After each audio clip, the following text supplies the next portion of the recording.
बिस्मिल्लाहिर्रहमानिर्रहीम। अस्सलाम वालेकुम। अल्लाह पाक की रहमत करम फ़ज़ल और शुक्र के साथ आज की रेसिपी करते हैं जी शुरू। बहुत ही कम इंग्रेडिएंट के साथ, बहुत ही स्पेशल इंग्रेडिएंट के साथ आज की ये रेसिपी आपके साथ शेयर करेंगे। आपको बताएंगे कि रेस्टोरेंट वाले ऐसी कौन सी चीज़ इसके अंदर ऐड करते हैं जिससे इसका टेस्ट और ज़्यादा इन्हेंस हो जाता है। ये है जी मैंगो शेक की रेसिपी। मैंगो शेक बनाना बहुत ही आसान है, लेकिन आज की ये जो रेसिपी है ना, ये बहुत ही स्पेशल होने वाली है। इसको बनाने के लिए जो जो इंग्रेडिएंट्स चाहिए सबसे पहले आप वो नोट कर लें। यहाँ पे एक बड़े साइज़ का मैंने मैंगो ले लिया है और बहुत ही प्यारा मैंगो है। ये कटिंग करने के बाद आपको पता चल जाएगा कितने ज़बरदस्त इसका टेक्सचर है जी। अल्हम्दुलिल्लाह इसको मैंने कटिंग कर लिया है। सो देख लें, इतना प्यारा मैंगो है कि इसको कटिंग करने के बाद इसके अंदर से अगर हम क्यूब्स निकालना चाहें तो ईज़िली निकाल सकते हैं। तो ये देखिए, कटिंग करना बहुत ही आसान है। इस तरीके से आप भी कटिंग कर सकते हैं। कटिंग करने के साथ ही हम इसके अंदर से क्यूब्स निकालेंगे। तो देखें कितनी आसानी के साथ क्यूब्स जो हैं वो कट चुके हैं। अब इसको करते हैं जी पील ऑफ।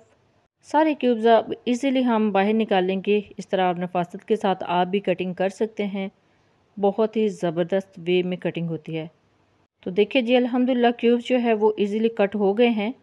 चीज़ जो भी बनाएं उसके लिए जो कटिंग है बहुत ज़्यादा इम्पोर्टेंस रखती है। तो इसी वजह से आप भी बहुत ही परफेक्ट तरीके से कट कर सकते हैं। मैंगो के जो चंक्स हैं वो निकाल सकते हैं। तो अल्हम्दुलिल्लाह क्यूब्स जो हैं वो रेडी हो गए हैं। अब दूसरा जो हिस्सा है इसके अंदर से भी क्यूब इजीली हम निकाल लेंगे।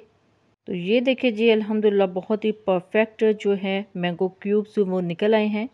अच्छा, इनमें से कुछ क्यूब्स ना निकालेंगे, गार्निशिंग में काम आएंगे। अब ब्लेंडर जग में ऐड करते हैं G mango chunks, mango cubes. बिस्मिल्लाहिर्रहमानिर्रहीम। और अब इसके टेस्ट को और ज़्यादा इन्हेंस करने के लिए इसके अंदर ऐड करेंगे 2 से 3 टेबलस्पून शुगर ऐड करने के बाद कुछ आइस क्यूब्स इसके अंदर जाएंगे। बहुत अच्छा टेस्ट हो जाता है ठंडा होने के बाद। 2 से ढाई कप इसके अंदर दूध जाएगा। तो इसको करेंगे अच्छे से ब्लेंड। बिस्मिल्लाहिर्रहमानिर्रहीम। जैसे ही ब्लेंडिंग स्टार्ट की है, ये ब्लेंड होना स्टार्ट हुआ है, तो ये आप देखेंगे कि बहुत ज़्यादा गाढ़ा हो जाएगा। जैसे ही ये ब्लेंड होगा, अच्छे से गाढ़ा हो जाएगा। तो अल्हम्दुलिल्लाह यहाँ पे मैंगो शेक अच्छे से गाढ़ा हो गया है। तो अभी हम इसको करेंगे जी डिश आउट। डिश आउट करने के लिए एक प्यारा सा कप ले लिया, इसके अंदर ऐड करेंगे मैंगो शेक। बिस्मिल्लाहिर्रहमानिर्रहीम। तो अभी आप इसकी कंसिस्टेंसी चेक कीजिए, इसका कलर चेक कीजिए, बहुत ही परफेक्ट है।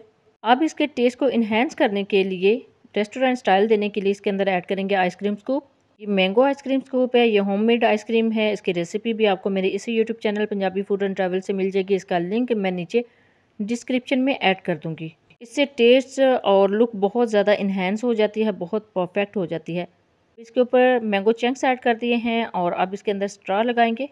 2 इन 1 आइटम है जी। ये स्पून भी है और स्ट्रॉ भी है। इसके साथ आप आइसक्रीम भी इंजॉय कर सकते हैं और मैंगो शेक भी इंजॉय कर सकते हैं। इस स्ट्रॉ का लिंक मैं नीचे डिस्क्रिप्शन में लगा दूंगी, आप इजीली दराज से ऑर्डर कर सकते हैं। तो अल्हम्दुलिल्लाह हमारी रेसिपी बिल्कुल रेडी हो गई है। रेस्टोरेंट स्टाइल मैंगो शेक की रेसिपी बहुत ही परफेक्ट और बहुत ही ज़बरदस्त इंग्रेडिएंट के साथ। सो ये थी जी रेस्टोरेंट स्टाइल मैंगो शेक की रेसिपी विद आइसक्रीम। जब भी बनाए अपना फीडबैक ज़रूर दीजिएगा, दुआओं में ज़रूर याद रखिएगा। अल्लाह हाफ़िज़। Thanks for watching.